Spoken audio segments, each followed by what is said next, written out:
In the spirit of fun and competition, everyone who studies English can play this game anytime, anywhere, to put a stop to memorization and really become a more natural speaker and writer. Make Sense is a collection of 4 games played with decks made from 500 cards that teach English logic. 8 logical elements make tens of thousands of grammatically correct sentences. The games are of ascending difficulty. Make Sense uses the pattern recognition part of the brain, the part that was used so effectively to learn your mother tongue.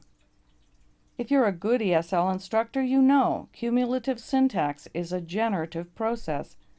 So why are so many teachers still getting students to parse a sentence? It's like performing an autopsy.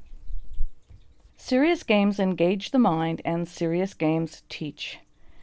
The Make Sense games are cooperative, competitive, or a combination. They suit time frames from 15 minutes to 60 minutes and are adaptable to intermediate or advanced learners. In the act of playing these games, students learn models for compound, cumulative, and complex constructions, which elements can lead a sentence, which orders sound right and are appropriate, where to pause when speaking, and to put commas when writing. He offered us a ride to Dalian when we asked for help, and that just made my day.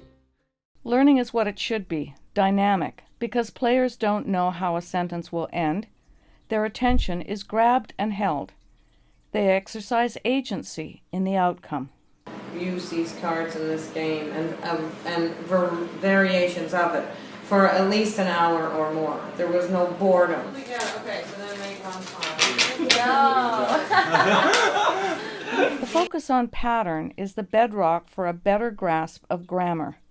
Fluency is not hampered by having to remember content or verb tenses. You as a teacher encourage reflective learning. As games progress, you do a walkabout to answer questions or clarify and resolve disputes. Let students do this before jumping in with the right answer. We found students often policed themselves. Steve Jobs, the driver that... No. You can view complete 3-minute videos on teacher and student testimonials and review introductions to the games: Scramble Basic, Scramble Wild, Cuckoo, Solitaire, and the Grid Game. There are some variations. We even have a digital version of Make Sense Basic in our full speaking and writing curricula.